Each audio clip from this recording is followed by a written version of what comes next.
Hello' viewers, Rahul দেৱ Sharma YouTube চেনেলৰ অন্য এটি ভিডিঅ'লৈ আপোনালোকক স্বাগতম জনাইছোঁ। দৰিদ্ৰ শ্ৰেণীৰ কাৰণে, নিষ্পেষিত শ্ৰেণীৰ কাৰণে, অভাৱগ্ৰস্ত, দুৰ্দশাগ্ৰস্ত, বেমাৰত জৰ্জৰিত বা অৰ্থনৈতিক দুৰ্দশাগ্ৰস্ত সেই ব্যক্তিসকলক তেখেতে অলপ সহায় কৰিবৰ কাৰণে চেষ্টা কৰিছে। আৰু সেই বিশেষ ব্যক্তিজন আমাৰ মাজত আজি উপস্থিত আছে। বাবুল হক ছাৰ, তেখেত ইণ্ডিয়ান এয়াৰফ'ৰ্চৰ লগতো জড়িত, শিক্ষকতাৰ লগতো জড়িত।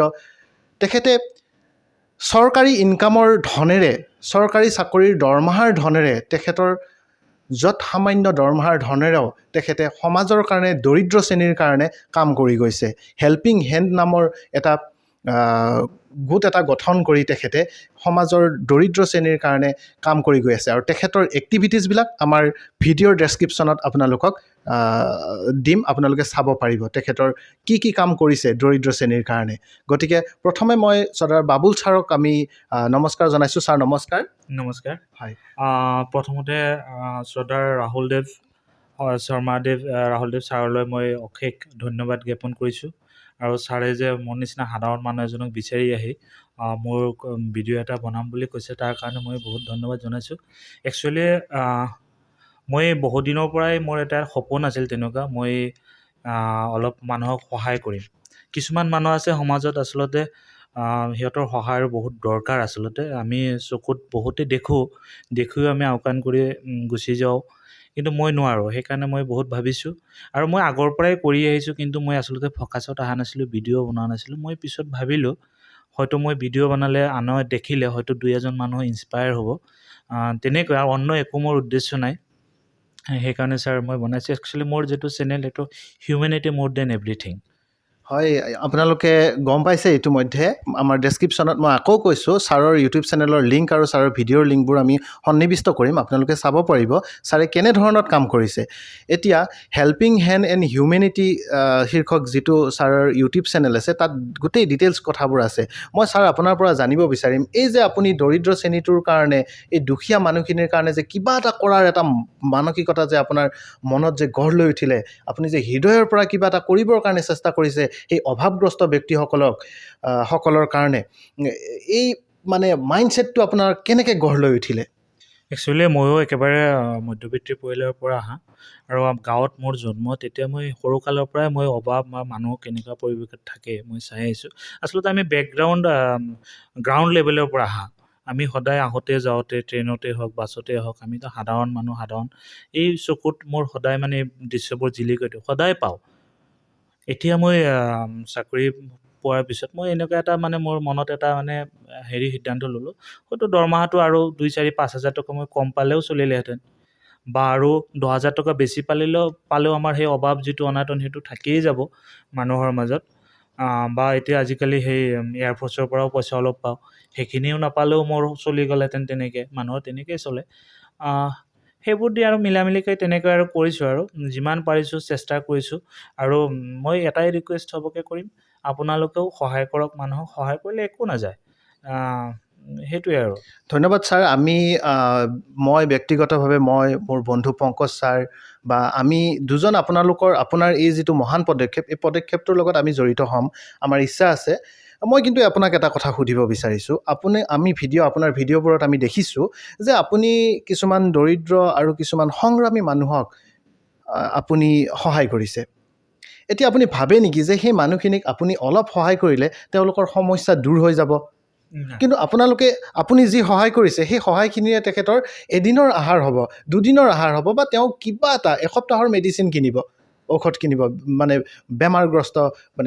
বেমাৰ হৈ থকা দুৰাৰোগ্য ব্যাধিত দুৰ্দশাগ্ৰস্ত সেই ব্যক্তিসকলে। কিন্তু পাৰ্মানেণ্ট চলিউশ্যন সেইটো বুলি আপুনি ভাবে নেকি? নহয়, একচুৱেলি আপুনি যিটো কৈছে শুদ্ধ কথা।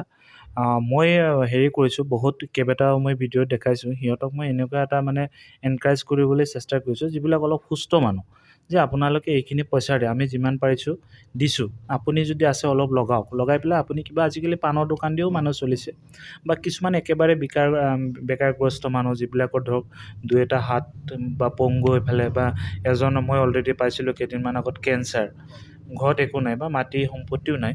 মই এইটো ভাবিছোঁ, মই জাষ্ট এটা মানে আইডিয়া এটা দিছোঁ, এটা ৰাস্তা দিছোঁ, আৰু ওচৰৰ মানুহ বা মোৰ ভিডিঅ'টো চাই অন্যও সহায় কৰক কাৰণ এইটো আচলতে চবৰে কৰ্তব্য এনেকুৱা নহয় যে মই কৰি আছোঁ মোৰ কৰ্তব্য চবৰ গাঁৱত টাউন চহৰ চিটিত তেনেকুৱা সকলোৰ চকুৰ আগতে তেনেকুৱা মানুহ বহুত আছে হয়তো তেনেকৈ যদি কোনোবা আগবাঢ়ি আহে এজনক দেখি আৰু 10টা মানুহ ধৰক আগবাঢ়ি আহিব বা তেনেকৈ তেওঁ যদি অকণমান কেপিটেল গোটাব পাৰে তেওঁ হয়তো ব্যৱসায় বা কিবা এটা কামতো তেওঁ হেৰি কৰিব পাৰিব নিজক মানে নিয়োজিত কৰিব পাৰিব হয় বাবুল হক ছাৰ মই আপোনাৰ এটি ভিডিঅ' দেখা পালোঁ যিটো ভিডিঅ'ত আপুনি এজন এক্স কটনিয়ান এজনক আপুনি ভিডিঅ'ত লৈছিলে তেখেতে ফুটপাথত চিট বিক্ৰী কৰি থকা মানে বীজ বিক্ৰী কৰি থকা মই দেখিছিলোঁ আপোনাৰ এটি ভিডিঅ'ত ইয়াৰ মানে মই এইকাৰণে আপোনাক সেই ভিডিঅ'টোৰ কথা সুধিব বিচাৰিছোঁ সেই বিশেষ ব্যক্তিগৰাকীৰ কথা সুধিব বিচাৰিছোঁ কাৰণ তেখেতে কৈছে তেখেত এজন এক্স কটনিয়ান আৰু আপোনালোকে জানে ময়ো যিহেতু এজন কটন কলেজৰ প্ৰাক্তন ছাত্ৰ কটন হোষ্টেলৰ প্ৰাক্তন ছাত্ৰ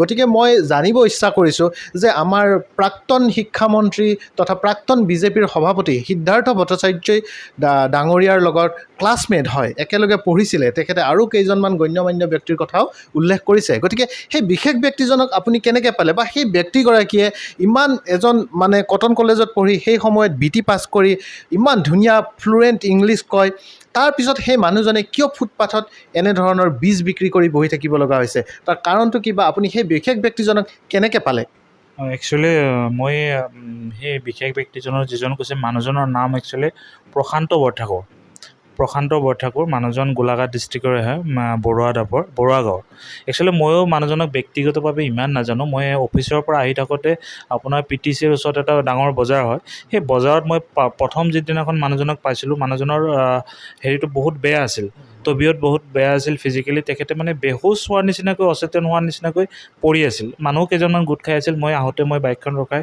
সোমাই আহিলোঁ আৰু সুধিলোঁ বোলে বাইকটোৰ কি হৈছে বোলে বহুত হাই ফিভাৰ আছে খাচী হৈ এনেকৈ পৰি আছে তাৰপিছত তাতে ওচৰত মানে ডাঙৰ ডক্টৰ নহয় ফাৰ্মাচী এটা মই তেখেতক লৈ গ'লোঁ একচুৱেলি দাঙি মেলি মানুহ দুজনে তেতিয়া তেখেতক আপোনাৰ তাতে যিখিনি ট্ৰিটমেণ্ট হয় কৰাৰ পিছত মই যিমান দৰৱ পাতি হয় যি হয় মই দি পেলাই গুচি আহিলোঁ একচুৱেলি সেইদিনাখন তেখেতৰ লগত মোৰ তেনেকুৱা এটা পৰিস্থিতিত তেখেতৰ লগত মোৰ কোনো কথা হোৱা নাই আৰু তেখেত ক'ৰ কি মই একো জনাও নাছিলোঁ তাৰপিছত মানুহজনৰ মই বহুত দিনাখন মই ভিডিঅ'টো কৈছোঁ বহুত দিন মই মানে ইফালে সদায় মানে চকু ৰাখিছোঁ ক'ত পোৱা যায় বহুত মোৰ মানে টেনশ্যনো হৈ আছে মানুহজন ভাল হ'ল না নাই পিছত কেনে ঘৰলৈ আহিল ময়ো লৰালৰি কৰি গুচি আহিবলগীয়া হ'ল তাৰপিছত বাই লাকিলি এদিন মানুহজনক মই পাই গ'লোঁ সৰু এটা বজাৰ আছে এইখিনিত সেই বজাৰত তেখেতে ফুটপাথত বহি ময়ো অফিচৰ পৰা আহি থাকোঁতে সেইটো শ্বৰ্টকাট ৰাস্তাৰে আহি আছিলোঁ মানে ফুটপাথত তেওঁ সেই মানে চব্জিৰ যিবিলাক গুটি আছে সেই বীজবিলাক চিডবিলাক বিক্ৰী কৰে একেবাৰে ফুটপাথত মানুহজনৰ পিন্ধনত নাই খাবলৈ নাই তেখেতে কোৱা মতে তেওঁৰ ঘৰতো কোনো নাই মাক বাপেক নাই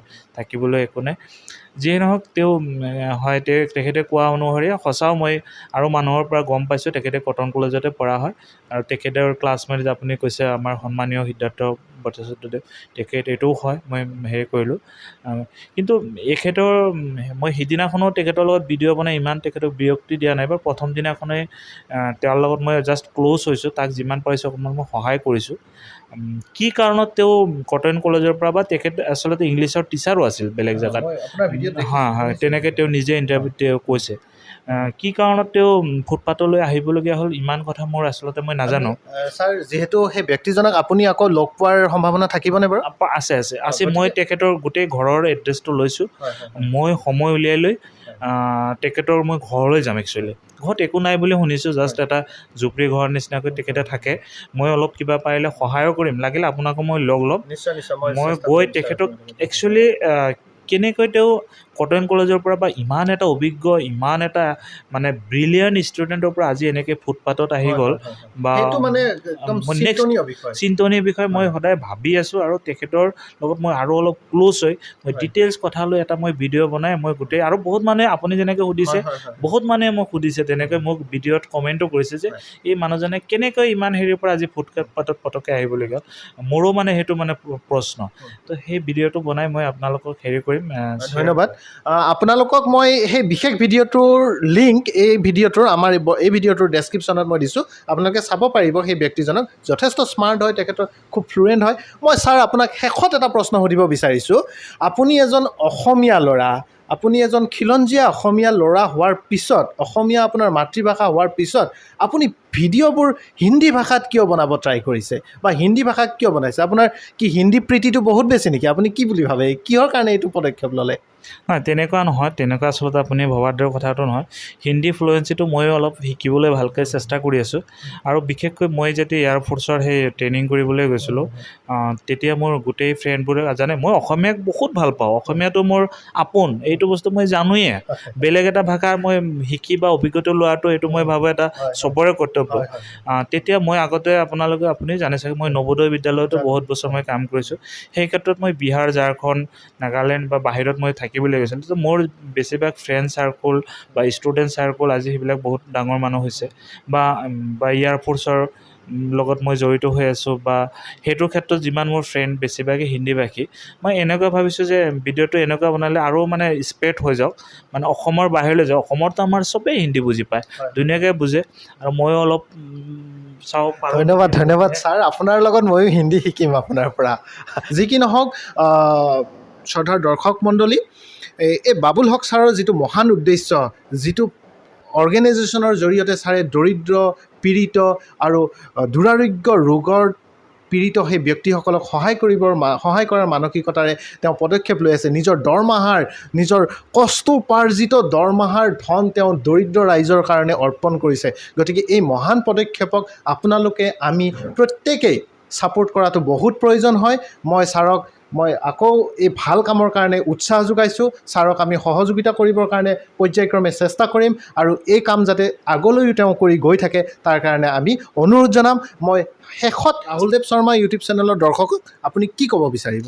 ছাৰ, আপোনাকতো প্ৰথমতে মই বহুত বহুত ধন্যবাদ, আগতেও ধন্যবাদ দিছোঁ, শেষলৈ দিলোঁ।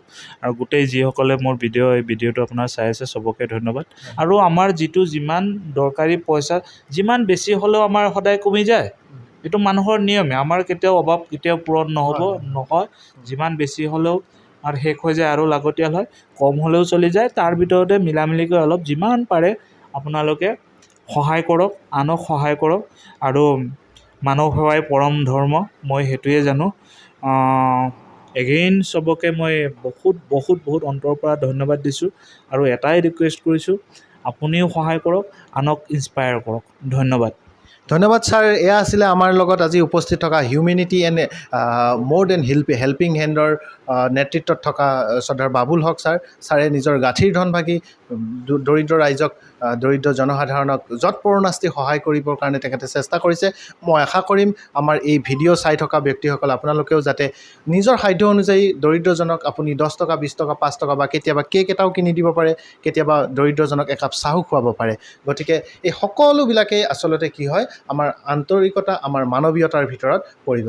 গতিকে যদি ভাল পাইছে এই ভিডিঅ'টো লাইক কৰিব, কমেণ্ট কৰিব আৰু ছাবস্ক্ৰাইব কৰিব, লগতে ভিডিঅ'টো শ্বেয়াৰ কৰিব। ধন্যবাদ, শুভৰাত্ৰি।